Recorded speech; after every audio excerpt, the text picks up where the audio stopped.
अस्सलाम वालेकुम नाज़रीन, आप देख रहे हैं मेरा यूट्यूब चैनल KSA TV। नाज़रीन, पाकिस्तान मुस्लिम लीग नून के कायद साबिक़ वज़ीर आज़म नवाज़ शरीफ ने वतन वापसी का ऐलान कर दिया।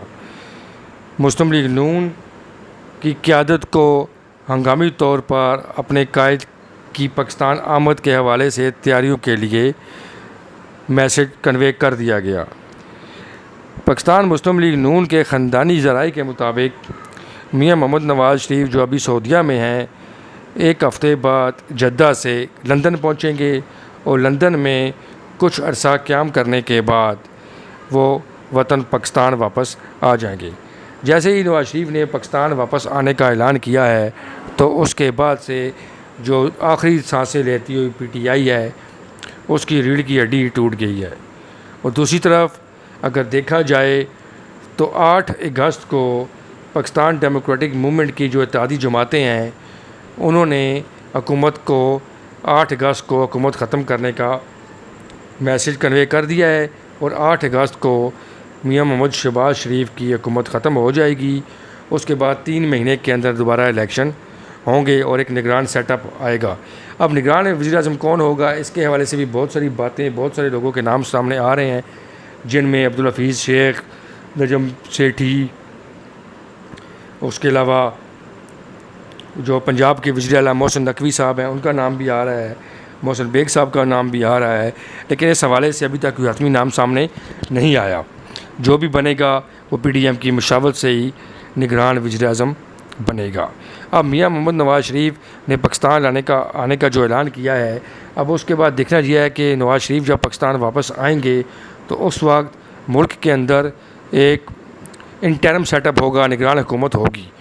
तो क्या नवाज़ शरीफ वापस आते ही उनको जेल जाना पड़ेगा, जेल में उनको कितना अर्सा रहना पड़ेगा, इलेक्शन से पहले उनके सारे केसेस ख़त्म हो जाएंगे और क्या वो इलेक्शन के लिए अदालतें उनको क्लियर कर देंगी कि वो इलेक्शन लड़ सकते हैं, तो ये इस बारे में अभी कहना कबलस वक्त है। लेकिन जिस तरह सऊदीया में और दुबई में नवाज़ शरीफ ने मीटिंग्स की हैं उससे यही लग रहा है कि मियां नवाज़ शरीफ की सारी सेटलमेंट हो चुकी है, वो पाकिस्तान वापस आएंगे, इलेक्शन भी लड़ेंगे, इलेक्शन जीतेंगे भी और पाकिस्तान के वज़ीर आज़म भी बनेंगे।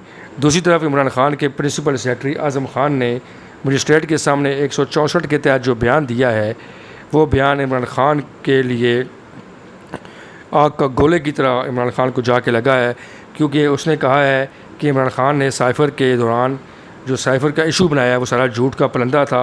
साइफ़र का इमरान खान ने ड्रामा बनाया और ये एक साजिश थी जिसका मेन मकसद ये था कि पाकिस्तान की जो मुसल्लह अफवाज हैं, पाकिस्तान की कौमी सलामती को दो पर लगाना था। इसमें सारा कसूर इमरान खान का है। इमरान खान ने पहले हमें साइफ़र दिखाया, उसके बाद इमरान खान ने साइफ़र कहा जी कहीं गुम हो गया है। ये एक इर्रेस्पॉन्सिबल स्टेटमेंट थी जो कि प्राइम मिनिस्टर नहीं देता। आज़म खान का बयान इमरान खान को जेल में डालने के लिए काफ़ी है। दूसरी तरफ जो हुकूमत है उसने भी अब जो अपनी मुस्लिम लीग नून की पार्टी है उन्होंने भी अपने सारे जो इंतज़ामिया है, जो उनकी जो ज़िले में तहसील में मुस्लिम लीग नून की जो उनकी तंजीम साजी का हो रही है, सबको मैसेज कर दिया है कि नवाज़ शरीफ के इस्तकबाल की तैयारियों को हतमी शक्ल दी जाए। तो अब जो है निगरान सेटअप के दौरान मुल्क में बहुत ज़्यादा तेज़ी से तब्दीलियाँ आने वाली हैं। अब देखना यह है कि क्या होता है। बहरहाल अभी सबसे बड़ी खबर ये है कि मियां मोहम्मद नवाज़ शरीफ ने पाकिस्तान वापस आने का ऐलान कर दिया है और उम्मीद कर रहे हैं कि अगस्त में मियां मोहम्मद नवाज़ शरीफ पाकिस्तान में होंगे। मज़ीद अच्छी वीडियो देखने के लिए चैनल को सब्सक्राइब करें, बेल आइकन को दबा दें और वीडियो को शेयर करें ताकि आपको हमारी आने वाली तमाम वीडियोज़ मिल सकें। बहुत शुक्रिया।